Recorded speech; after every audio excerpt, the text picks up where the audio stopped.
Vamos a comenzar la actividad. Le agradecemos que nos acompañen desde el capítulo de drogodependencia, alcoholismo y tabaquismo.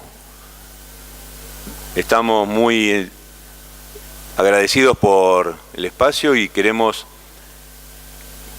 ya que ustedes sepan que esto pretende ser interactivo, participativo, por lo tanto no tengan ningún inconveniente en levantar la mano, preguntar o plantear para que podamos aprovechar el tiempo. Tenemos un buen rato.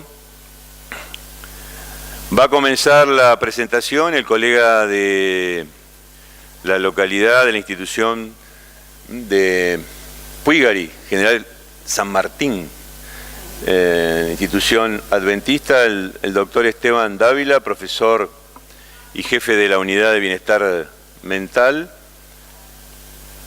Así que arranque.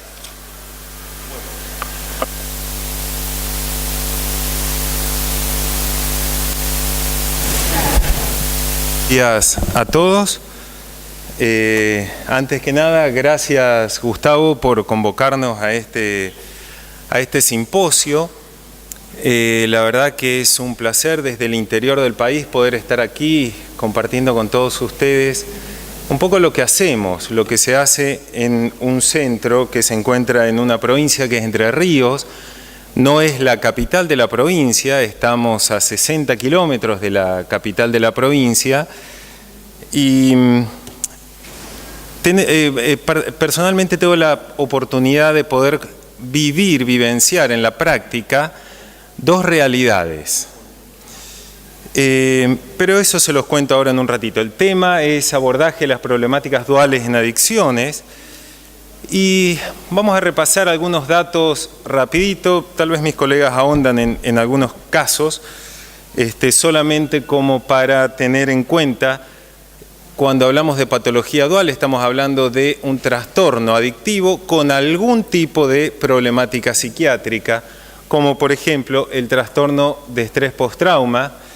La prevalencia es alta en estos cuadros. Fíjense cómo el abuso y dependencia de alcohol en personas con trastorno de estrés postrauma está en un 50% en los hombres, casi por un 30% en las mujeres.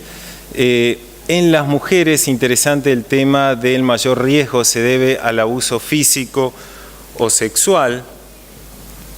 Esto es un repaso, otro cuadro muy importante que a nosotros nos interesa mucho porque donde trabajamos hay una universidad y vemos mucho trastorno de déficit de atención.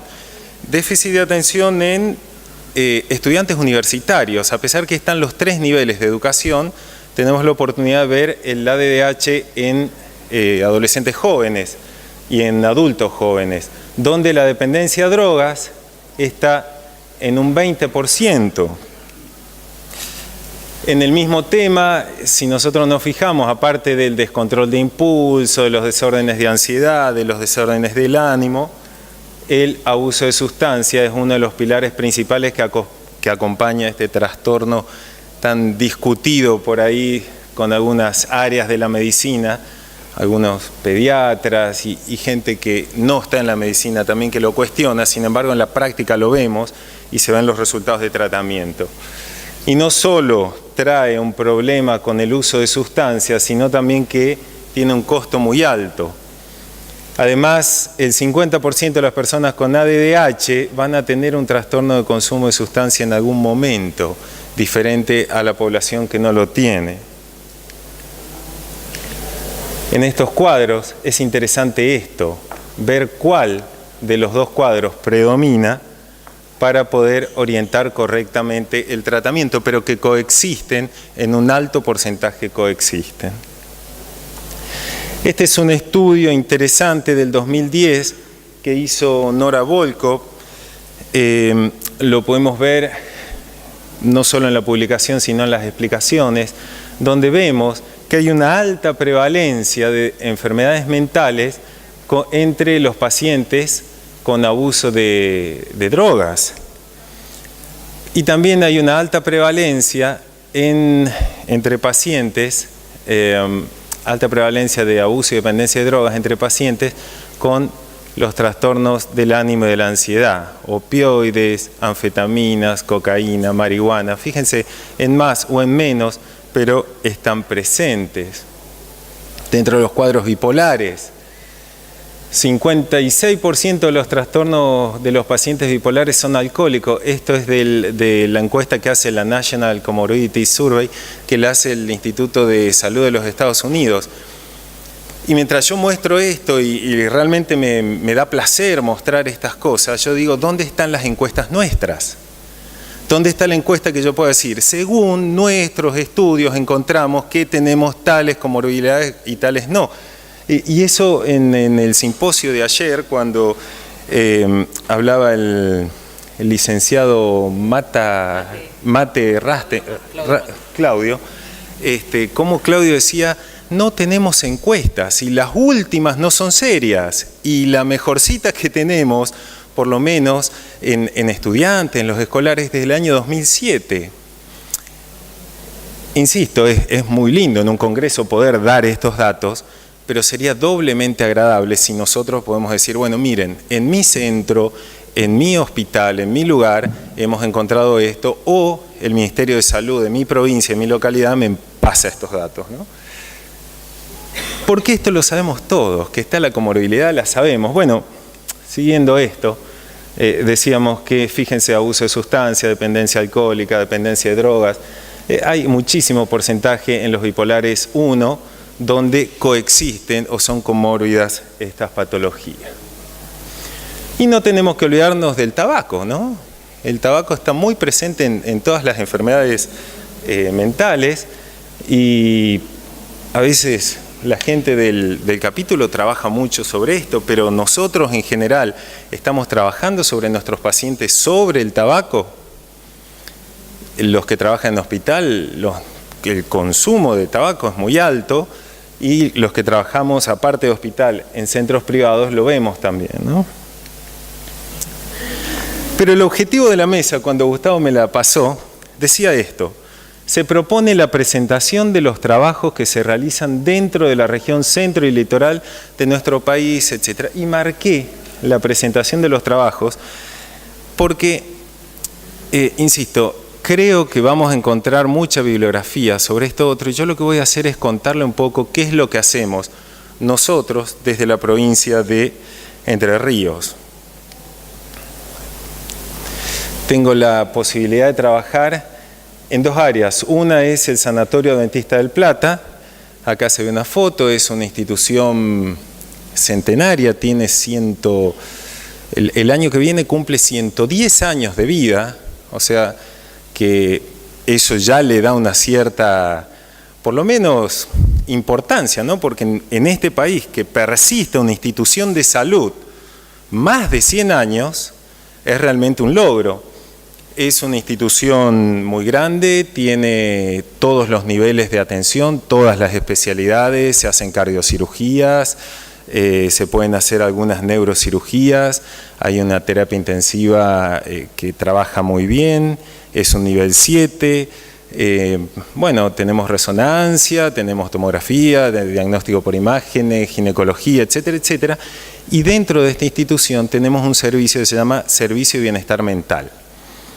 Y por ahí les voy a hacer una aclaración. Hay un área de esta institución que se llama Centro Adventista de Vida Sana. Capaz alguno lo escuchó nombrar. Y es importante hacer esta diferenciación porque el Centro Adventista de Vida Sana es un sector de la institución que se dedica a la medicina preventiva. Hábitos de vida, obesidad, trabajan muy bien el tabaquismo, se trabajan espacios grupales muy interesantes, mucha interacción, mucha actividad física. Y por el otro lado está el Servicio de Bienestar Mental, que es un servicio especializado en lo que es salud mental. Le pusimos bienestar mental porque apuntamos hacia el objetivo de que la persona se sienta lo mejor que pueda, ¿no? Y a veces decir servicio de salud mental tiene como un impacto un poco más negativo, entonces por eso se le puso ese nombre, ¿no? Y además es nuestro objetivo tratar que la persona se sienta mejor. En el servicio de bienestar mental tenemos un lindo equipo que ahora se los voy a mostrar, pero aparte de trabajar en esta institución, trabajamos en esto otro. A 17 kilómetros de nuestra institución hay un hospital, hay una pequeña ciudad de 18.000 habitantes que se llama Diamante y tiene un hospital colonia que se formó, era un regimiento hace muchos años y en el año 74, por ahí, el hospital Borda estaba como lleno, desbordado de pacientes y entonces pensaron en alivianarlo al hospital y siguiendo un poco la onda de Domingo Cabret y del doctor Carrillo, de armar colonias, de abrir espacios, ¿no? Que eso fue cerrado hace un tiempo atrás, la idea era cerrar espacios, pero en esta época se intentaba abrir espacios y estaba el doctor Liotta, capaz que lo conocen o lo escucharon nombrar, ¿no? El doctor Liotta estaba dentro del equipo de asesores del presidente Perón en esa época y López Rega era el ministro de Salud. Y bueno, decide, ¿cómo? Bienestar social. De bienestar social, sí señor. Y entonces, bueno, deciden pasar esto y transformarlo en una colonia. Y así nace el Hospital Colonia de Salud Mental, que fue casi un cronicario, no sé si el término corresponde, pero fue casi un cronicario. Se cerraron un poco algunas áreas de este lugar y se metió un montón de gente, 3 colectivos llenos de personas que vinieron del Borda. Bueno, en este hospital también trabajamos. Esto es una visión desde arriba del sanatorio. Acá es un sector de internación, el último piso son cirugías, acá al medio están los partos, clínica y oncología. Esto está hecho a un estilo americano, con la enfermería al centro, un box al centro, donde se pueden ver todas las piezas y es de muy fácil tránsito. Los pasillos son bien anchos para que todo lo que es camilla y todo eso se pueda mover muy fácil. En la parte de atrás, ahí está toda la parte, hay 6 quirófanos que trabajan constantemente y las 24 horas. Bueno, por este lado está el Centro Dentista de Vida Sana, la foto no me alcanza, pero hay un área de parque muy linda por ahí, toda la zona administrativa, un laboratorio que tiene todos los niveles que exige salud pública, bueno, un poco más al frente una farmacia, etcétera. Y acá este sector, no sé si se alcanza a ver bien, pero hay un sector bonito que es el servicio de bienestar mental inserto en esta institución. Es una institución, si ustedes ven el piso, es muy limpio, qué sé yo, se ganó hace 3 años atrás, se ganó en Inglaterra un premio de la institución más aséptica, con menos nivel de infección. No sé en qué concurso, pero bueno, todos felicitamos al infectólogo, me acuerdo. Y responde a una confesión religiosa que es la Iglesia Adventista del Séptimo Día. ¿Qué es lo que hacemos con los pacientes en el servicio de bienestar mental? Sobre todo con estos pacientes que estamos hablando ahora, que nos convoca, que tiene que ver con el consumo de sustancias. Proponemos un enfoque interdisciplinario orientado a desintoxicación, psicoeducación, tanto del paciente como la familia, generación de insight, ¿no? Todos sabemos que hasta que el paciente no entienda correctamente cuál es su problema, va a ser difícil que lo pelee a este problema, porque nunca le va a dejar de gustar consumir sustancias y nunca le va a dejar de gustar consumir alcohol. Siempre va a ser una seducción o jugar en el casino de Victoria o de Rosario. No va a ser algo que se va a transformar en feo, sino que tenemos que generar la real conciencia para que él activamente pueda generar un cambio, ¿no? El equipo trabaja sobre eso, apuntalar esos cambios, orientación familiar, para pasar a un tratamiento ambulatorio y de deshabituación. Es muy sensible esto.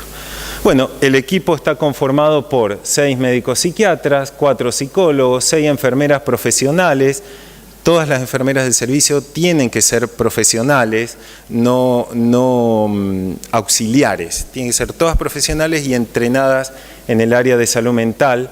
Un capellán, 2 profesores de educación física, una terapista ocupacional, acompañantes terapéuticos en los casos que requieran. Esto es abierto, no se cierra con llave, se trabaja con la conciencia del paciente. Una musicoterapeuta, hidromasoterapistas, 3 coordinadores. Además, este servicio tiene una escuela de formación de residentes, donde contamos con 5 médicos residentes de psiquiatría, 2 psicólogas residentes y 9 habitaciones con 2 camas cada una, o sea, 18 camas, y podemos interconsultar con todos los servicios que sean necesarios. En el orden de prevalencia de interconsultas están clínica médica en primer lugar, neurología, diagnóstico por imágenes y bueno, el laboratorio, ¿no? Todo esto se interacciona desde el servicio. El programa trabaja en lo posible con una preentrevista telefónica para que ya vayan dando datos de cómo va a ser o cómo está o en qué condición está el paciente que se va a acercar. Esto viene por demanda espontánea o por derivación. A partir de ahí se hace una entrevista de admisión, lo hace un psiquiatra o un psicólogo, es indistinto, el equipo trabaja junto y cualquiera de los dos está en condiciones de poder evaluar si nosotros estamos en condiciones de ayudarlo, ¿no? El paciente sí o sí necesita ayuda, pero tenemos algunas limitaciones importantes, entonces tenemos que evaluar nosotros si lo vamos a poder ayudar o no. Y ahí determinamos qué características de tratamiento vamos a tener, si lo hacemos ambulatorio o lo vamos a ingresar. Dentro de lo que es la práctica psiquiátrica, el paciente tiene 2 controles por día. Uno lo hace el residente y el otro lo hace el residente con staff. Absolutamente todos los días tiene que ser evaluado. Trabajan en psicoterapia, terapia grupal, psicodiagnóstico. Esta es una herramienta muy importante, terapia ocupacional, musicoterapia, hidroterapia. Asistencia espiritual es otro de los pilares que nosotros entendemos como importante. Creemos que lo que tiene que ver con la generación de esperanza, salvo que estratégicamente el equipo disponga que por algún motivo vamos a desesperanzar al paciente. Pero si no, partimos de la base de generarle esperanza al paciente, ¿no? Actividad física, deportes grupales, en las épocas de verano nomás tenemos natación, las entrevistas familiares y las etapas de internación se cierran siempre en una entrevista de conjunto con psiquiatra y psicólogo, y si es necesario algún miembro más del equipo y con la familia o referentes del paciente. El tiempo de internación promedio es de 10 a 15 días.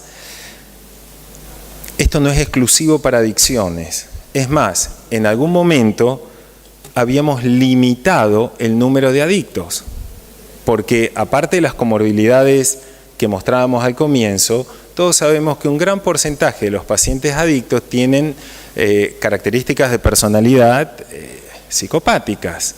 Entonces, cuando tenemos un grupo, suelen generar boicot en el grupo o tratar de quebrar el grupo. Entonces, habíamos limitado la cantidad de pacientes adictos que iban a coexistir con el resto de los pacientes. Porque el tratamiento es muy individual. Cada paciente que viene se le arma un microequipo con todo ese equipo grande para seguir su caso, además de instancias grupales, ¿no? Pero bueno, entonces esto de limitar un poco había servido bastante, pero últimamente estamos trabajando con un poco más de pacientes adictos. Oscila entre 10 a 15 días aproximadamente, pero cada caso se evalúa particularmente. Dentro de lo que es la filosofía de la institución y el abordaje están los 8 remedios naturales, que son herramientas que se utilizan en todos los abordajes, donde se hace una psicoeducación importante de hábitos sanos: agua, 2 litros a 2 litros y medio por día, descanso, ejercicio, luz solar, aire puro, nutrición adecuada, temperancia. Temperancia tiene que ver con equilibrio, lo bueno afianzarlo, lo malo abstenerse, y también la esperanza y la confianza en Dios. Bueno, como métodos de evaluación de los pacientes es muy importante hacerle un psicodiagnóstico. Hay un departamento específico. Les recuerdo que al lado hay una universidad, entonces los docentes de la cátedra de psicodiagnóstico tienen dentro del servicio un departamento donde aplican pruebas proyectivas, psicométricas, etcétera, para dibujar un diagnóstico del paciente. Bueno, en musicoterapia se trabaja mucho el tema de las técnicas de relajación. La terapia ocupacional, como nosotros trabajamos un tiempo cortito, está apuntada a ayudar al paciente a organizar sus tiempos, dependiendo de la patología que tiene y de las habilidades que él presenta.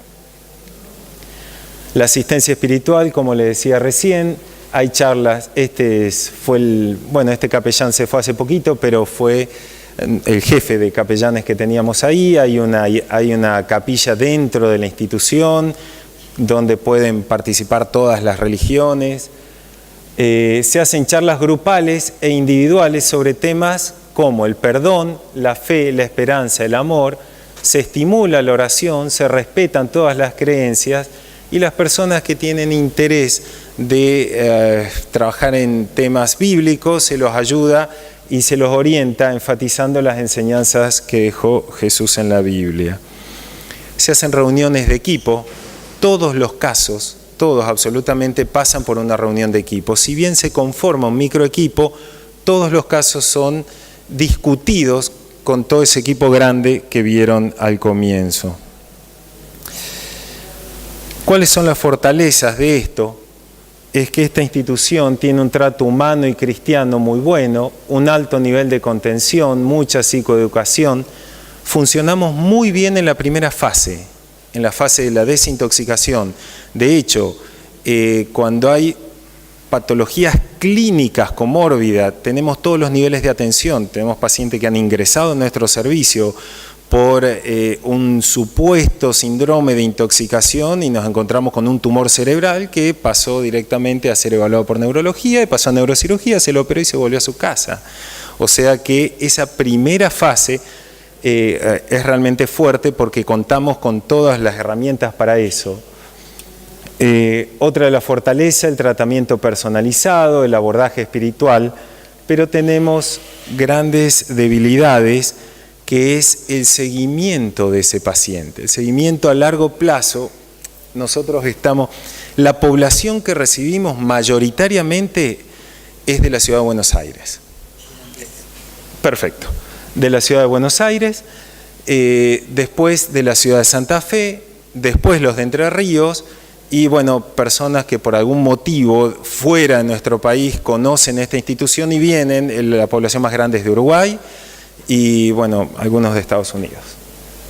En estas fases, nuestro seguimiento a largo plazo es difícil porque estamos insertos muy lejos. Entonces, cuando hay que hacer un seguimiento de cerquita, ahí tenemos que sí o sí trabajar con centros de derivación para otro lado, ¿no? Que es una etapa y tal vez la más importante, que es la de la deshabituación, ¿no? Rápidamente, esto es Diamante, donde está la colonia de salud mental. En este primer servicio que les contaba, podemos utilizar, por ejemplo, medicamentos de alto costo como la naltrexona. Le damos al paciente naltrexona, podemos utilizar, qué sé yo, todo lo que la farmacopea ofrece, desde lo más nuevo hasta lo más viejo, y jugar con eso. El paciente paga y tiene recursos, etc. Eso es muy bueno para nosotros y nos permite trabajar bien. Pero a 17 kilómetros tenemos este otro hospital. Nosotros teníamos 18 camas, acá tenemos 150 camas. Somos 6 psiquiatras en el otro equipo, acá somos 3 psiquiatras. Tenemos 50 pacientes a cargo y muy rápido, esto es lo que se hace, como muchos de los hospitales psiquiátricos. El tema es que en un momento se decide con el hospital dejar de ser cronicario para trabajar con los pacientes. Y con los pacientes de los enfermos mentales trabajamos muy bien. qué sé yo, tenemos todas estas cosas, se puso un kiosco, hacen cursos, volvieron a la escuela, aprenden un poquito de computación. Pero el tema es qué hacemos frente a las adicciones, y ahí se nos complicó la historia, porque no tenemos una herramienta para trabajar, y los jueces, cada vez que hay un disturbio por problemas de adicciones, se va al hospital, ¿no? Y ahí tenemos que resolver esto. Salió en algunos medios locales, hace 15 días atrás, un adicto, psicópata, agresivo, nos mató un abuelito. Porque tenemos en esta población abuelitos, gerontes demenciados, ¿no? Y bueno, pero ¿y qué le decimos al juez? No lo vamos a agarrar, y el juez nos amenazó, y que si no, y la directora le dijo que no, y que por favor no, y vino el fax con el oficio y entró, ¿no? Tenemos adictos que son presos, los sacan del penal y nos lo mandan ahí. Y nosotros tenemos que trabajar con estos pacientitos. Y no tenemos mucho para ofrecerle, ¿no? Y ahí a nosotros se nos complicó. En la charla de ayer que dirigía Darío, muy interesante cuando decía, con el tema de las adicciones no tenemos que esperar que nos lleguen, porque nos llega eso. Tenemos que empezar a avanzar e ir nosotros hacia allá. Empezamos haciendo charlas de prevención en las escuelas secundarias. Acá está el 75% del equipo de psiquiatras del hospital. Falta uno para todo lo que es la atención de esa ciudad y de los internos que tenemos, y empezamos a hacer charlas en las escuelas secundarias. Esta es la realidad escuchaban la charla de ayer y comparto esto. Creo que esta es la última encuesta interesante de nuestro país, donde habla que el consumo de alcohol, tabaco y drogas ocupa más o menos un 56% de nuestros estudiantes. Esto es más o menos un promedio de entre 14 y 16 años, ¿no? Al menos esta cantidad de estudiantes bebieron una bebida alcohólica durante un día o más en los últimos 30 días. El 25% de los estudiantes fumaron cigarrillos uno o más en los últimos 30 días. Son porcentajes altos, ¿no? 56, casi, está más cerca de 60 que de 50 esto, ¿no? Se fuma, el tema del tabaquismo, se fuma en el hogar, se asoció el tabaquismo. Cuando se fuma en el hogar, la prevalencia aumenta. El consumo de tabaco por parte de los padres aumenta la prevalencia del tabaquismo en los adolescentes. Drogas ilegales, esto es 2007, hace 10 años atrás. Ayer escuché que se triplicó. Lo que estiman que va a salir oficialmente dice que se triplicó. Así que yo le estoy dando datos muy viejos, pero es interesante para que tengamos en cuenta, ¿no? De hecho, ahora sí, avanzo en lo último. Decidimos desde el hospital, con este equipo pobre, avanzar sobre las escuelas primarias. Esto nos orientó Gustavo. En un momento él fue a una jornada de allá de la región donde dijo... chicos, la edad va bajando, nosotros vamos a la escuela secundaria y los chicos ya han consumido, tenemos que empezar a educar desde más abajo. Acá hicimos una encuesta, esto era en escuela secundaria, a 259 alumnos. ¿Con qué frecuencia consume? Miren los datos. Ojo que estos datos es una vez por mes y esto es una vez por semana. Siempre los fines de semana es lo que más hace que consuman. Todos apuntan más que nada al consumo alcohólico. ¿Qué edad tenías la primera vez que probaste? Esto también, yo miraba, miren esto, marihuana. Marihuana, nada. Cocaína, nada. Ayer decía el licenciado, si vamos a hacer encuestas, tenemos que hacer encuestas con personas preparadas. Esto es mentira. Esto es mentira. Esto es esto es una patriada que nos mandamos con los enfermeros y con el equipo, con deseos de hacer, pero esto no es la realidad. Sí se animan a decir un poquito más el tema del alcoholismo. Tratamos de nosotros leer entre medio lo que hay, porque tenemos alto... Y ¿saben qué? Se van a dar cuenta que es mentira en el minuto que me queda, porque se los voy a mostrar. Bueno, la edad, 14, 15 años, ¿dónde? En los boliches o bares, todo se consume en los boliches o bares, pero a nosotros nos llamó la atención esto, en casa. ¿Dónde consumís alcohol? En casa. ¿Con quién? Con amigos, pero miren, hay un porcentaje que dice con padres. Casi todos con amigos.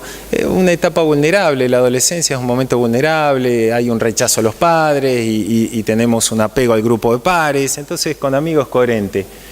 ¿Te sientes informado? Todos dijeron que sí. ¿Cómo conseguiste la información? Lo más prevalente es por las redes sociales. ¿Qué opinas del hecho de emborracharte? Lamentable. Todos opinan que es malo, ¿no? ¿Por qué crees que muchas personas jóvenes consumen? Todos dijeron, por los amigos y por moda. Pero ¿no era que nadie consumía nada? No había consumo ni de cocaína, ni de tabaco, ni de marihuana. Nadie consumía nada. Pero cuando seguimos con las preguntas empiezan a opinar, ¿no? Insisto, esto que les muestro, esto no es fidedigno. Pero bueno, fue una primera experiencia, una primera aproximación que hicimos desde este hospital para ver nuestra ciudad. ¿Te parece que Diamante es una ciudad que tiene serios problemas con el alcohol y la droga? Sí, y nadie había consumido nada, ¿no? Bueno, se terminó el tiempo. Entonces, voy a cerrar solo con esto.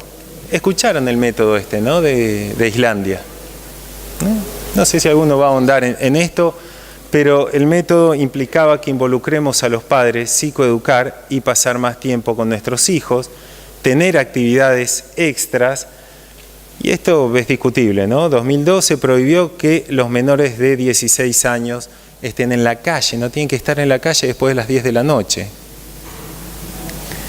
Este es nuestro proyecto, insisto, por ahí un poco estimulado por una charla con Gustavo, cuando nos decía esto, vamos a trabajar entre el hospital y el sanatorio con talleres, con alumnos de la escuela primaria.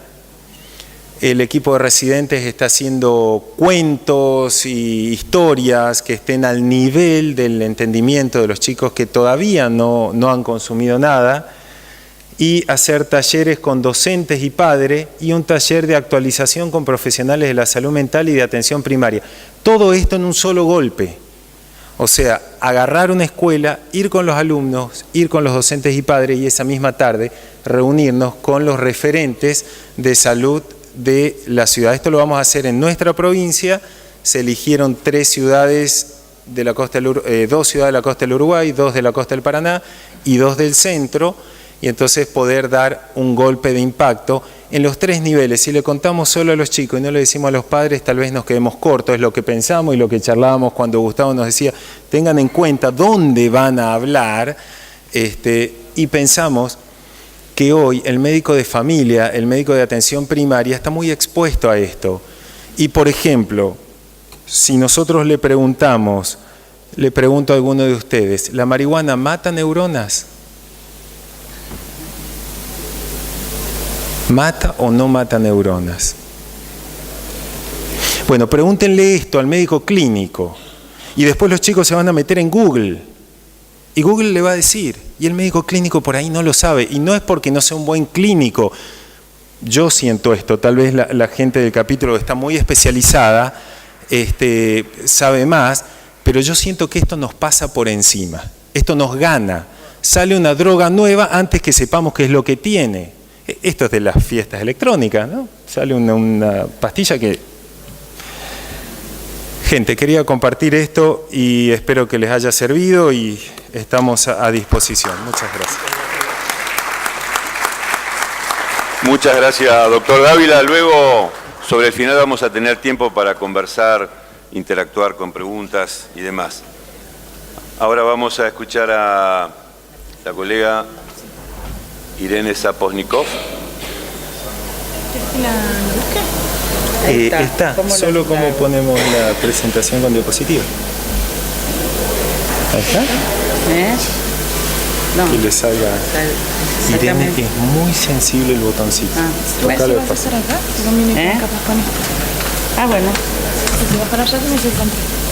Bueno. Bueno, buenos días, gracias por estar. La verdad, un sábado al mediodía, el Congreso, después de tantos días intensos, la verdad que es un esfuerzo. Bueno, gracias al doctor Dávila, yo voy a hablar desde un marco que tiene que ver con el tratamiento ambulatorio de las adicciones en una institución, que justamente después les voy a contar una viñeta clínica que tiene que ver con un paciente que lo derivamos justamente a Puigari, y por eso lo traje, y para mostrar la cuestión de la red también entre nosotros los profesionales, ¿no? A ver. Bueno, un poco rápidamente, aunque ya Esteban habló de esto, la patología dual indica comorbilidad entre un trastorno eje 1, algunos eligen el eje 2 y trastorno de uso de sustancias, que son o no independientes, pero que sí interactúan entre sí. Coincidimos con diversos autores que indican la elevada comorbilidad, por ejemplo, que lo trajo Esteban también, del alcoholismo con los trastornos afectivos, por ejemplo, tanto para depresión mayor como para el trastorno bipolar. Las estadísticas más recientes sugieren que los estados depresivos son 2 veces más probables en alcohólicos que en la población normal. La prevalencia del alcoholismo en los trastornos bipolares es de aproximadamente un 80%. Hay algo que tiene que ver con los diagnósticos, y esta mesa tiene que ver con los diagnósticos de la patología dual, que son muy importantes, ¿no es cierto? Podemos ver trastornos bipolares, trastornos de la personalidad, trastornos de ansiedad generalizada y consumo de sustancias, que es lo que más vemos. Sin embargo, a veces estos diagnósticos nos obturan la posibilidad de pensar sobre la persona y su familia, es decir, sobre la subjetividad. ¿Qué le pasa a esa persona, no? ¿O qué le pasa a esta familia que viene sufriendo? En general son las familias las que consultan en los tratamientos ambulatorios. ¿Qué es de qué padecen, de qué sufren, ¿no? Entonces, a veces, me parece, y quizás esto es algo para discutir después con ustedes, tiene que ver con estas obturaciones, con estos estigmas. Es un bipolar, yo escucho, por ejemplo, me llaman, yo soy un bipolar, yo soy un adicto. Coagulan una identidad desde un diagnóstico que impide poder tener, más, digamos, más empatía con el paciente, o más trato. Bueno, no.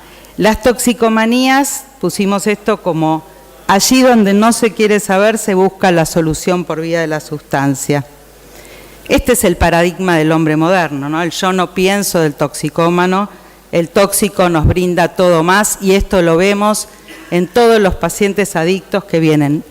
La dificultad de poder pensar. Pueden hablar, pueden decir, son palabras, son bla bla. Es muy difícil, un poco vos hablabas, Esteban, del insight. Creo que es lo más difícil, que tiene que ver también con la conciencia de enfermedad de estos pacientes, ¿no? Muy difícil.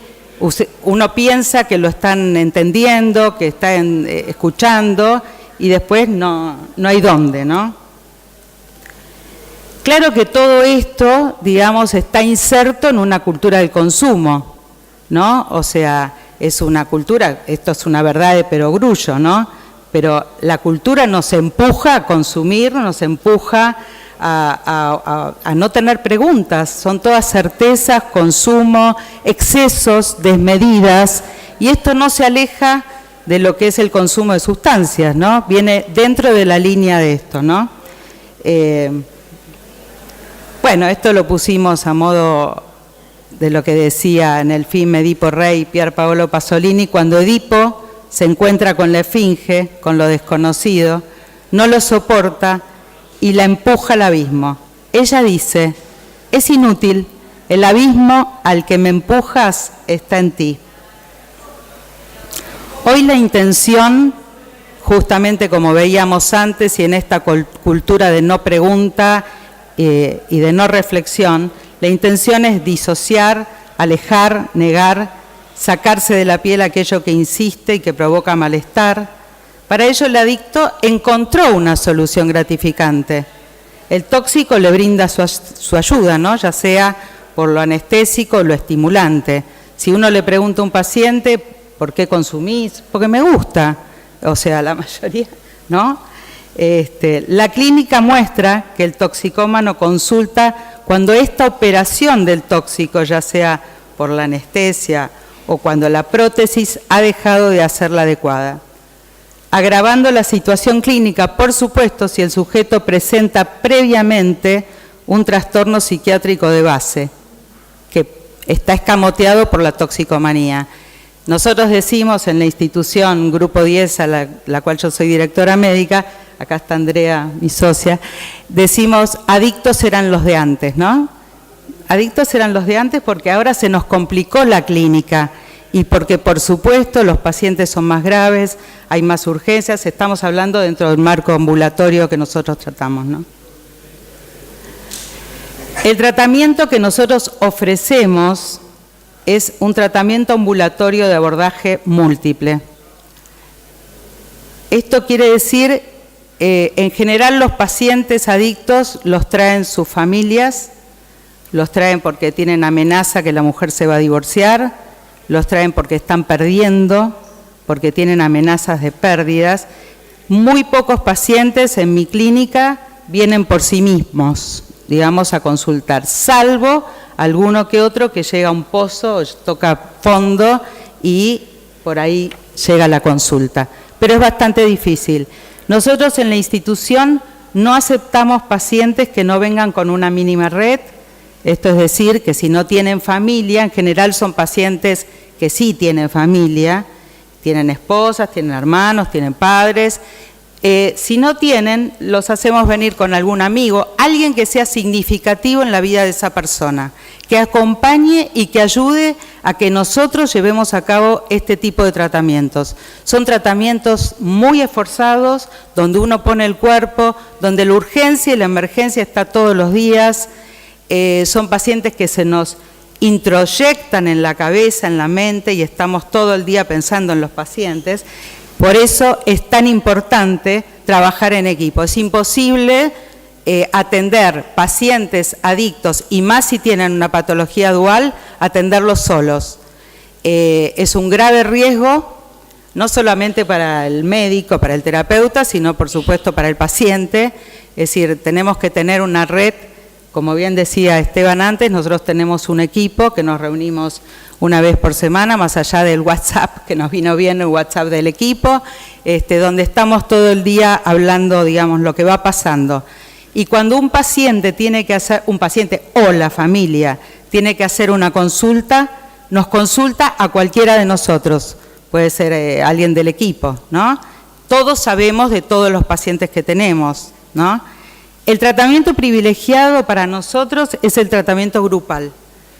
La entrada a una institución produce un efecto ordenador. En general son pacientes que están aislados, que han cortado lazos con sus amistades, que están, digamos, algunos no, pero bueno, la mayoría sí. Esto produce como un efecto ordenador tanto al paciente como para su familia. Y es la entrada a otro discurso, ¿no? Un discurso de normas, de hábitos, un equipo que lo va a ver, y es, digamos, la intención de un cambio del aislamiento al lazo social. Por supuesto que hay tratamientos ideales y hay tratamientos posibles. El ideal nosotros lo tenemos en los libros, lo leemos, lo charlamos, pero la verdad que es lo que uno puede hacer con cada paciente en la singularidad de ese caso, de ese paciente y de su familia. Bueno, el modo de trabajo son entrevistas diagnósticas. No hacemos muchas entrevistas diagnósticas, en general, digamos, aprovechamos la situación que se nos presenta cuando es la consulta. Es decir, si llaman por teléfono y hay que hacer una admisión, bueno, vemos quién la puede hacer ya. Ya porque ya, ¿no? Lo que es imperioso cuando hacen la consulta, bueno, después vamos poniendo nuestras mediatizaciones. En el diagnóstico tratamos, son pacientes que vienen intoxicados y pacientes que vienen intoxicados con muchos años de consumo en general. Entonces, el grado de patología o la patología de base, a veces se nos hace muy difícil en un primer momento ver, bueno, ¿qué es? ¿Un trastorno bipolar? ¿Qué es? No hacemos ese tipo de, ¿no? O sea, ¿qué le está pasando? Son pacientes que vienen desordenados, agitados, ansiosos. Otra cosa tomamos en cuenta es la conciencia de enfermedad. La mayoría de los pacientes, no sé acá mis colegas que trabajan en... ¿Me das un poquito de agua? Son pacientes que no tienen conciencia de enfermedad, es decir, pueden decir que consumen, eso no es tener conciencia de enfermedad, ¿no? Conciencia de enfermedad, de querer dejar la sustancia, como decía Esteban antes, es muy difícil, casi ninguno quiere dejar, por lo menos en un primer momento. Hacemos una evaluación de recursos familiares e institucionales, esto como les decía antes es muy importante porque no tomamos ningún paciente sin algún referente significativo.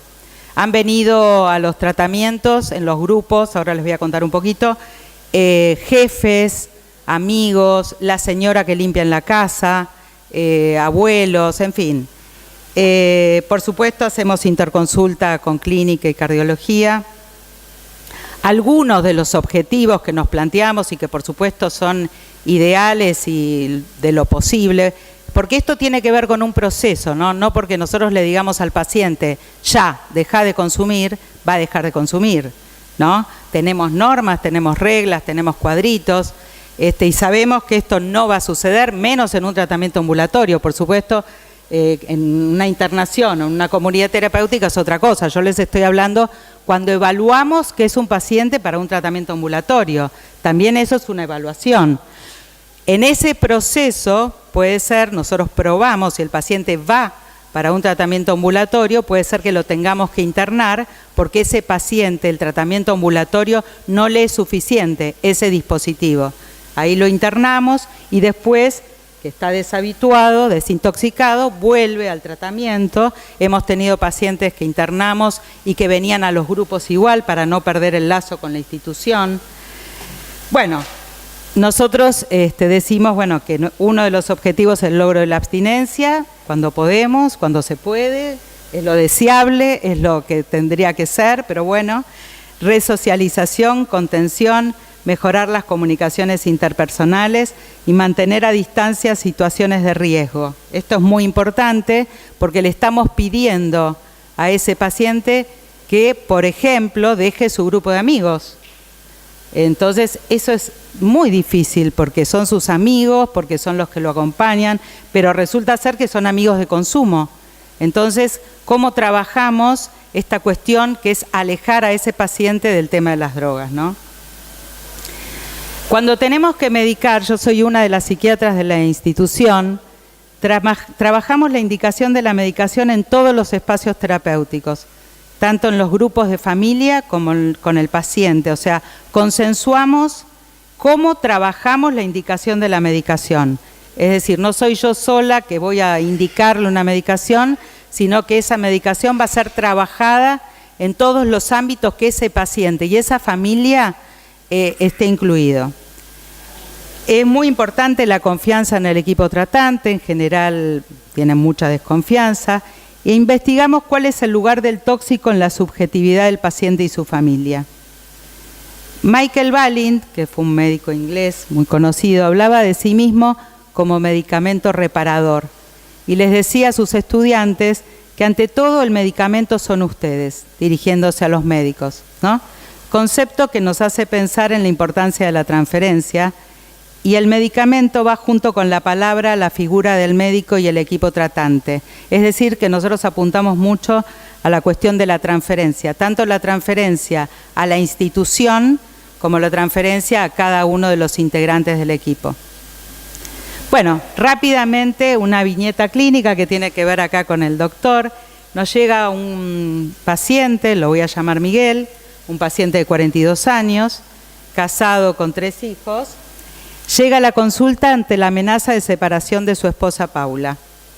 Lleva más de 20 años de consumo de alcohol y bebe cotidianamente. Sin embargo, a pesar de este estado en que llega el paciente, ha podido desarrollar su actividad relacionada con la hacienda sin dificultad y teniendo éxito. Dentro de los antecedentes familiares, tiene un hermano con síndrome de Down de 38 años, que es significativo en función que su otra hermana, la otra hermana de Miguel y del hermano, comenta que los padres estuvieron abocados a este hermano toda la vida. Sin embargo, la mamá de Miguel le lleva la contabilidad y todos sus papeles a él y le hace todos los trámites. La familia, esto me parece un dato importante, esperó todos estos años que él quiera consultar. Esto es algo que, no sé, que frecuentemente uno ve, ¿no? Que el paciente que está cada vez peor, que no puede pensar, que no le da, ¿no? Que quiera consultar, ¿no? O sea, la familia esperando pasivamente. Situación imposible de conseguir, porque él quería seguir tomando. Pasaron los años y la única consulta que realizaba, ahí sí, era con su hepatólogo. Este era un paciente del interior de la provincia de Buenos Aires, quien ya no sabía cómo hacer para que se interne. La hepatóloga empezó a hablar con nosotros con ellas, me decía, no sé qué hacer, no sé cómo hacer para que entienda que tiene que internarse, llegando su hígado a una fibrosis de grado 3. Lo que más hicimos con el paciente, que por supuesto no quería venir a tratarse, que por supuesto no quería venir a las entrevistas, que por supuesto no quería los grupos, que no quería nada, quería seguir tomando, nosotros le damos muchísima importancia al trabajo con la familia. Y que la familia no les tenga miedo, ¿no? Le tenían miedo a Miguel. Le tenían miedo que se enoje, porque es muy irritable, porque se pone nervioso. Entonces, al tenerle miedo, no podían, digamos, discriminarse de él, discriminarse de ese vínculo tóxico y poder ellos iniciar su pensamiento propio, ¿no? Una vez, un sábado a la mañana, hicimos una entrevista, acá está la otra coterapeuta, con Andrea, y citamos a toda la familia que tenían que venir del interior, o sea, los padres, la hermana, la mujer. Les dijimos, bueno, que nosotros como tratamiento ambulatorio justamente llegábamos hasta acá y que lo tenían que internar. No, pero no se quiere internar, no, pero no va a querer, nos va a gritar, se va a poner nervioso. Les dijimos que era fundamental que esté el padre, cada una quería ir por separada a decirle por favor internate, les dijimos que no, que la propuesta era que vayan todos juntos y que todos juntos les propusiesen a él internarse. Con el padre era una figura, él tenía una especial sensibilidad por este padre que tiene más de 80 años, entonces fueron todos juntos y ahí fue que accedió a internarse, pero no se quería internar en una clínica en Buenos Aires, de las habituales que nosotros internamos, sino que él quería ir a Puigari, pero quería ir a Puigari porque había estado hacía muchos años en el CODENS, Vida Sana, entonces quería ir a Vida Sana. Entonces, ¿cómo hacíamos para hacer el pasaje de Vida Sana a la clínica, a bienestar mental? Porque en realidad no era para una joda que se iba a internar para una desintoxicación de alcohol. Entonces, hablamos con Esteban, hablamos con la familia, hablamos con él, hicimos todo el nexo, la importancia de la red entre los profesionales y fue recibido, fue la única vez que él aceptó internarse y solo pudo estar 10 días, ¿no, Esteban? Se logró internar en Puigari 10 días, estuvo en abstinencia, y con un cuadro de base más claro se aproximaba a un diagnóstico de trastorno bipolar 2. Esto a modo de anécdota, digamos, pero bueno, se le agrega la medicación que tenía IRS, pregabalina, topiramato, se le agregó Valcote, valproato de sodio 1000 miligramos, olanzapina 5 miligramos, con la promesa de volverse a internar en un corto plazo. Estuvo 2 meses en abstinencia, pero al no sostener el tratamiento ambulatorio, es decir, cuando salió ya de la internación, se fue a su pueblo, estuvo con su familia, con sus hábitos, vino 1 o 2 veces, pero no se volvió a internar. Y la familia no sostuvo el tratamiento. Y ahí terminó el caso hasta hoy. Esto es un caso bastante reciente, pero bueno, mostrando esto, digamos, lo que quise hacer es como mostrarles esta dificultad de tratar a estos pacientes, esta dificultad que tenemos de apelar a la internación voluntaria, esta situación de qué hacemos, hasta dónde llegamos, cómo lo hacemos, ¿no? Y cómo nos involucramos, porque la verdad que nos involucramos tanto en Puigari como nosotros como equipo, llamando a la familia y llamando. ¿Y cuánto más podés llamar? Porque si la familia, o sea, ¿qué podemos hacer el equipo tratante? Si la familia, él, digamos, bueno, ni hablar, pero la familia no siguió, no sostuvo el tratamiento. Pero bueno, lo quería contar porque ya que lo tengo a Esteban acá, me parecía que era un caso interesante para contar. Bueno, después, si quieren, hacemos otra ronda. Gracias.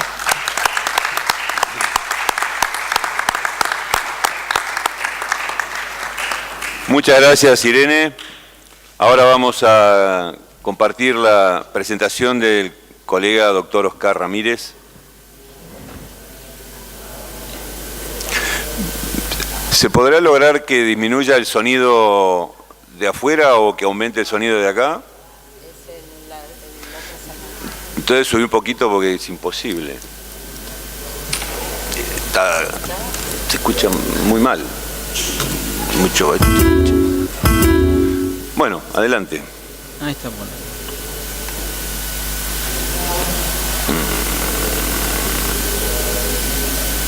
Marzo 2017. Y abordajes.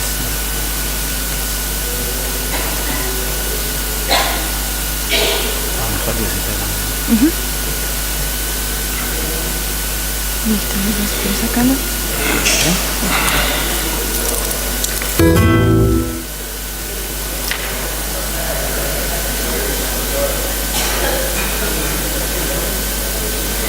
¿Quieres agua?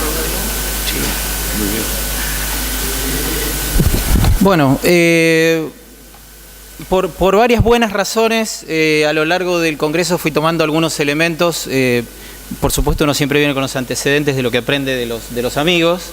Muchas de las cosas que dijo hace un ratito Irene y seguramente algunas de las que va a decir Gustavo están dentro del, digamos, de todo el piso de trabajo común que tenemos en el capítulo de drogadependencia, alcoholismo y tabaquismo.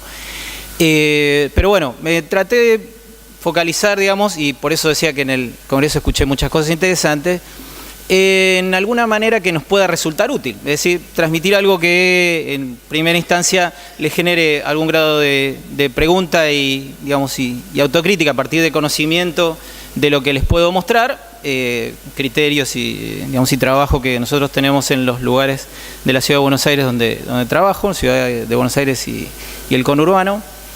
Y bien, por eso lo puse como subtítulo. Y eso fue escuchando una conferencia de Tenconi, Velaga, y estaba alguien más, muy interesante, donde planteaban la cuestión esta de, desde que se murió Henry E., o Henry A., como le decíamos en la facultad, 1977, estamos perdidos en la nebulosa porque teníamos tal modelo, y el paradigma de la salud mental, tomando el análisis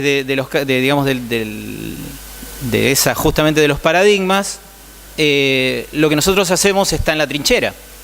Porque tengamos trabajo de salud pública, como los colegas, digamos, que tienen responsabilidades dentro del capítulo de la dependencia, que trabajan en la salud pública, y en los trabajos que nosotros hacemos en nuestras respectivas instituciones, o en extensión, en los lugares donde trabajamos, Gustavo, nosotros estamos haciendo también desde el capítulo un trabajo en distintos lugares del país de prevención. En toda esa extensión que hacemos, hay que usar todas las herramientas. Es decir, somos un poquito los Victorinox, digamos, de la situación de la Argentina en estos complejos problemas de adicciones y específicamente en las problemáticas duales, porque están no solamente incrementando, sino que están combinándose intensivamente con una gran oferta de sustancias que hay y, por lo tanto, una aparición que promete ser mayor.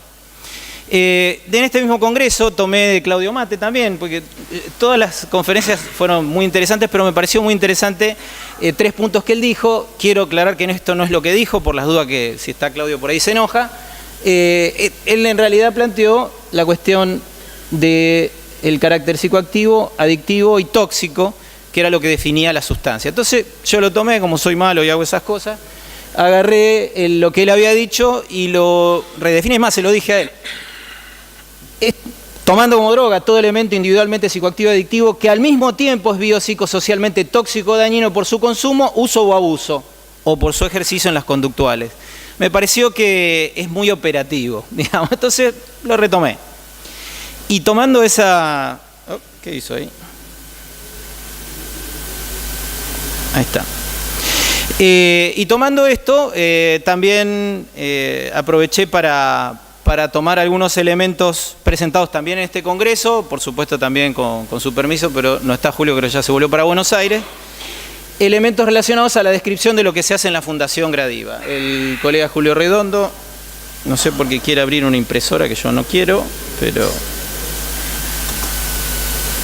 a ver... no...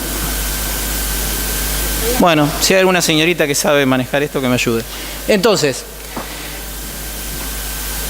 no son estadísticas, esto es experiencia de campo. Nosotros estamos transmitiendo lo que les puede resultar útil. Entendemos que también es una tendencia, entendemos que va a seguir sucediendo. Hay más casos de inicio infantil apareciendo en la patología dual, no solamente cuando la tomamos como patología dual en su aparición por la... uy, consumió droga, pero resulta que hasta que empezó a consumir droga estaba dentro de su caja, digamos, o sea, dentro de su... ahora voy a explicar a lo que me refiero con esto del box o caja. Estaba metido dentro de su... ¿cómo se llama? De su escenario, dentro de su habitación, un poquito saliendo a la calle, y de repente encontró una droga en la esquina, en la vereda o en el colegio, y eso hizo que súbitamente se volviera dual. Es decir, pocos consumos rápidamente hicieron aparecer los síntomas que deberían haber surgido en algún momento previo, que por la manera en que lo estaba viviendo no habían surgido. Esto es lo que nosotros estamos recibiendo a partir de, habitualmente, de fracasos anteriores en la Fundación Gradiva. ¿Por qué? No lo digo peyorativamente, nosotros tenemos un montón de fracasos, si quiere otro día se los cuento.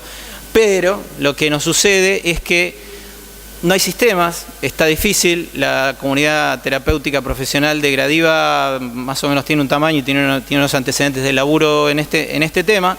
Yo trabajo también en el Hospital Alvear y en el SAME, ahí tenemos 100 pacientes, alrededor de 100 pacientes. Gradiva tiene casi 200 en su momento de pico y cuando tiene poco tiene 130 pacientes, un montón, por suerte. Y parte de lo que les quería comentar es que cuando tenemos este tipo de perfil, lo que tenemos que tener en consideración es cuál es el recurso humano que nosotros tenemos y particularmente teniendo en cuenta que los recursos humanos son siempre necesariamente intensivos. Les traigo una mala suerte, digamos, de noticia que ustedes ya conocen. Tenemos la mala suerte de trabajar en un ámbito en el que, en adicciones en general y en la patología dual en particular, solamente sirve el recurso humano intensivo.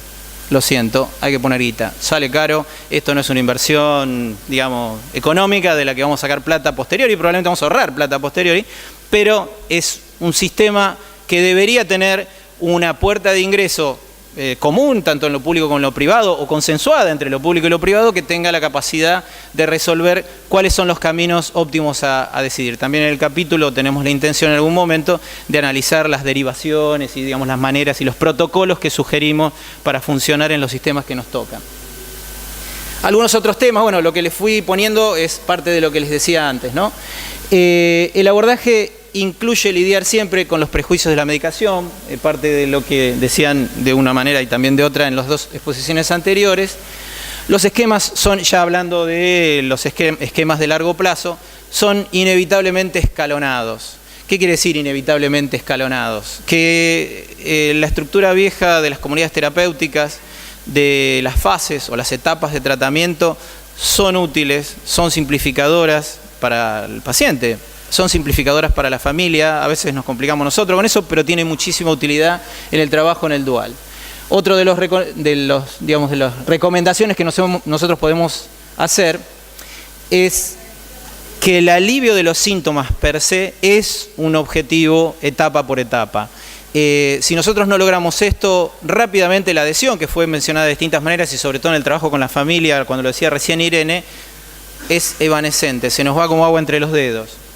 Yo quería destacar algo, lo escribí acá, yo no soy Martínez Blackdorf, es el que ustedes tienen ahí en el programa, soy Ramírez Blankenhorst, se lo mostré al principio, pero aproveché el papelito para contarles, aparte esto de recurso humano intensivo, anotarme la cuestión esta de la multidisciplinariedad.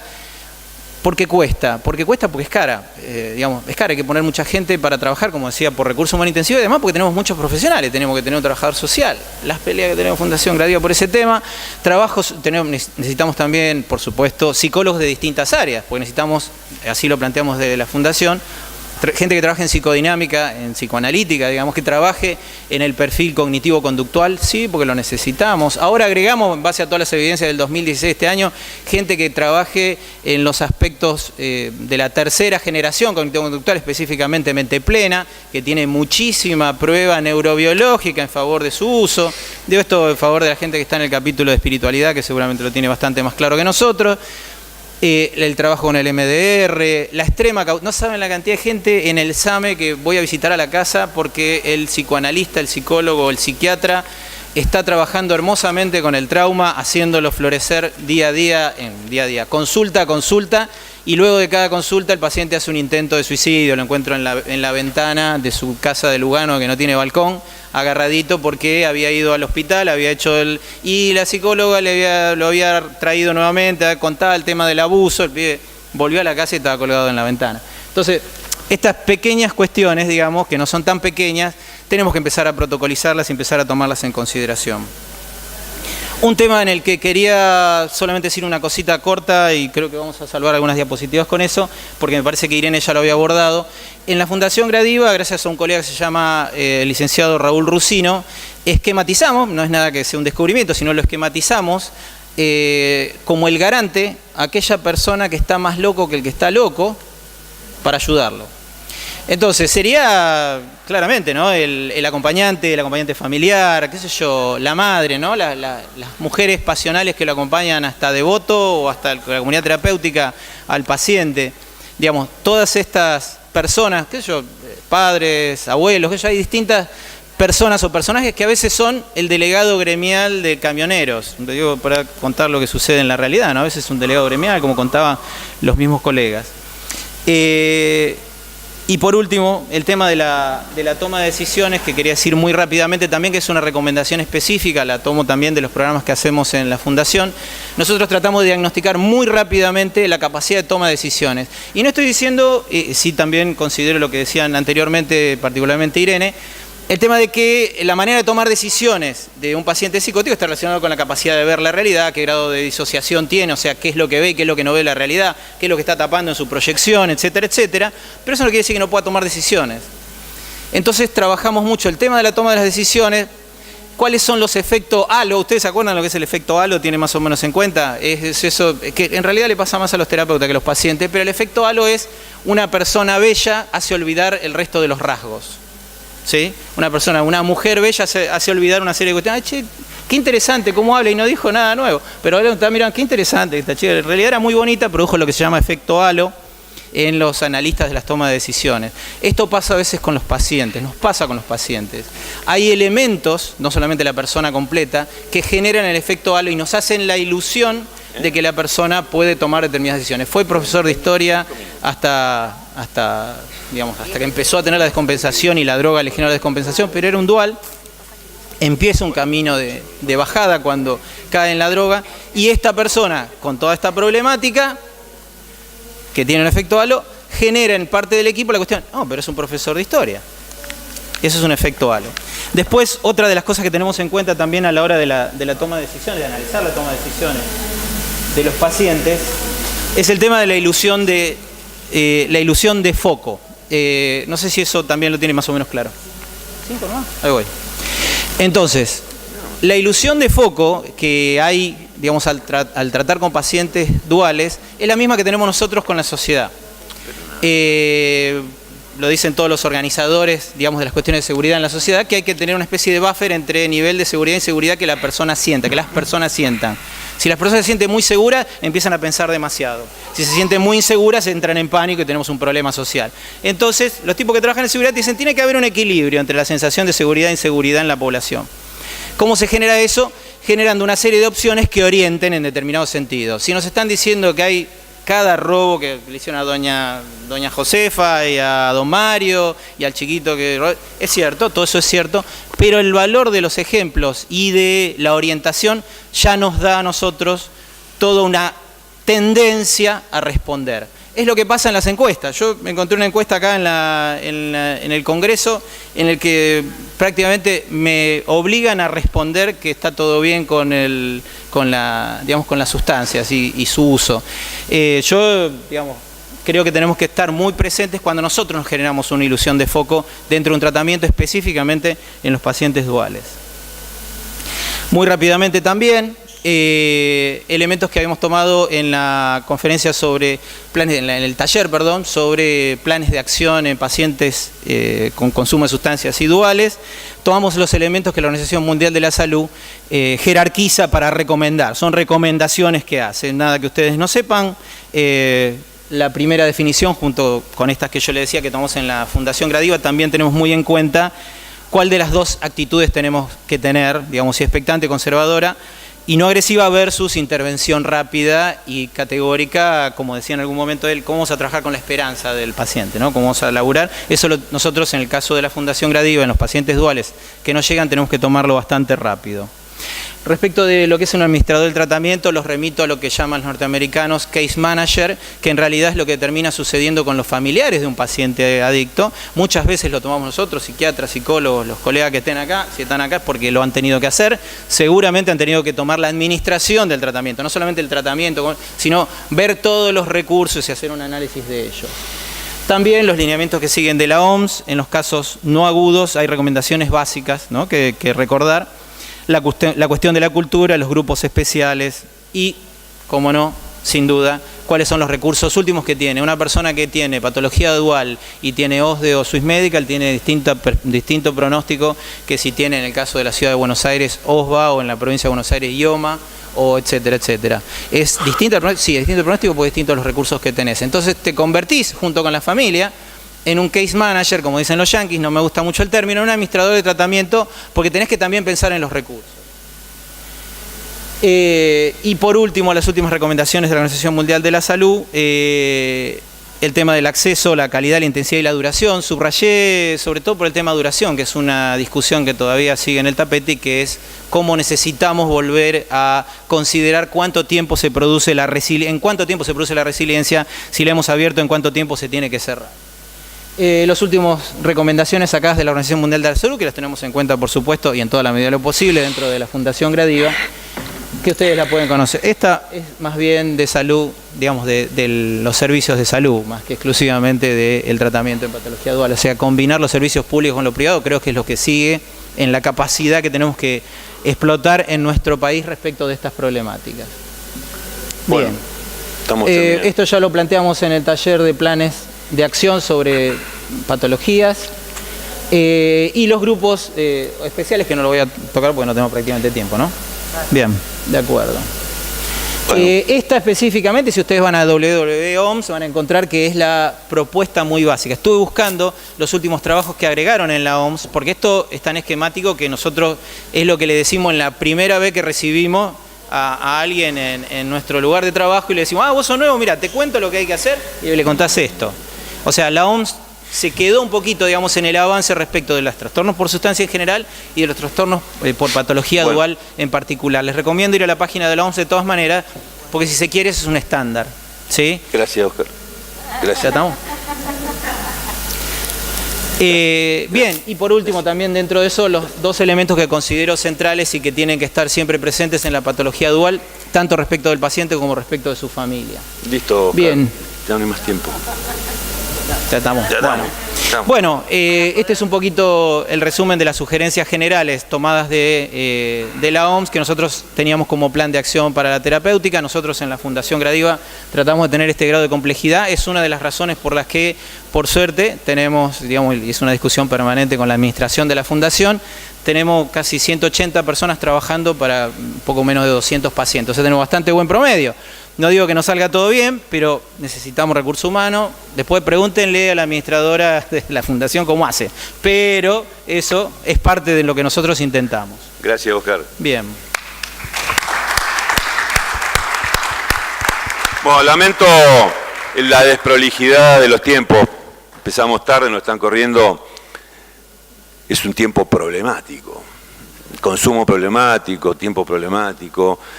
Pero de todos modos queremos invitar a si alguno de ustedes quiere hacer algún comentario o pregunta, ¿sí? Excelente las presentaciones de todos, muchas gracias por las presentaciones de todos, excelentes. Y bueno, yo soy experta en trauma y me interesaría mucho saber cómo abordan esta comorbilidad tan frecuente en el mundo de tratamiento para el trauma. Lamentablemente hay intervenciones que pueden descompensar al paciente temporariamente, aumentan los síntomas de TEPT temporariamente como parte de uno de los modelos, que es el modelo de FOA, y felizmente tenemos hoy en día el modelo de imaginería restrictiva, avalado por estudios de RCT, del Dr. Arnold Arndt de Holanda. ¿Cuál es la pregunta? Y la pregunta es, bueno, ¿cuál es el abordaje que ustedes hacen durante el periodo ambulatorio o internación del trauma? ¿Sí? ¿Y con qué modelo? En ese caso, particularmente, muy brevemente, lo que hacemos es el estilo de las termas romanas de hace 2000 años. O sea, afloja, digamos, afloja con medicación. Sin duda suele suceder porque pensá que para que llegue a la Fundación Gradiva hay que tener mérito. Pero, digamos, la cuestión es que cuando nos llega, lo primero que hacemos es bajamos, digamos, le bajamos las amortiguaciones y le bajamos también los decibeles a la cuestión. Trabajamos inmediatamente con el entorno, buscamos espacios de seguridad, tratamos de que elija los espacios de seguridad y no aplicamos con todas las contraindicaciones, por ejemplo, que tiene el MDR, no lo aplicamos, aunque lo apliquemos al final de todo, digamos, luego de un montón de tiempo. Tardamos, te digo concretamente, en el tema de las técnicas de postraumáticas, si hay una psicosis de por medio y una psicosis inducida pero sostenida por el consumo de sustancias, y tardamos más de 1 año y pico en utilizar las técnicas típicas de postraumática. Nosotros desde el capítulo de drogodependencia, alcoholismo y tabaquismo en general hemos trabajado muy a fondo, debatido y permanentemente con mucha autocrítica respecto al tema de los pacientes duales o llamados duales o multiproblemáticos, si bien sabemos que esta es una expresión de fines del siglo pasado. Seguramente ya estamos hablando de cuestiones anacrónicas. Quizás en los próximos tiempos podamos ver, como se sospechó aquí en algunas de las charlas que hemos tenido y he escuchado colegas con muchísima trayectoria, que en poco tiempo nos vamos a encontrar con una clínica absolutamente compleja, mucho más compleja de la que nos imaginamos por el comienzo precoz del consumo de sustancias y el involucramiento muy precoz, quizás 5, 6, 7 años, con la tecnología que genera situaciones compulsivas, al menos de donde yo vengo, de Rosario y la zona, cuadros de compulsión al Candy Crush, a las redes sociales, en niños prepúberes, con lo cual yo creo que nos convoca toda esta temática a estudiar muchísimo y a trabajar cada vez más en la interdisciplina, en lo intersectorial, dada la enorme complejidad con la que nos vamos a ir enfrentando, y yo creo que justamente el mérito de estas presentaciones tiene que ver con evidenciar el esfuerzo que cada grupo, cada institución estamos haciendo para trabajar. Y como bien se dijo en cada una de las experiencias, pero particularmente en Puigari, lo que comentaba Dávila respecto al trabajo hospitalario. ¿Qué nos espera respecto al ámbito público, los recursos que dispone el ámbito público para las problemáticas multiproblemáticas? Es decir, ¿qué estamos haciendo? ¿Qué se está haciendo hoy? La pregunta que yo me hago todo el tiempo, ¿qué se está haciendo hoy? Sí.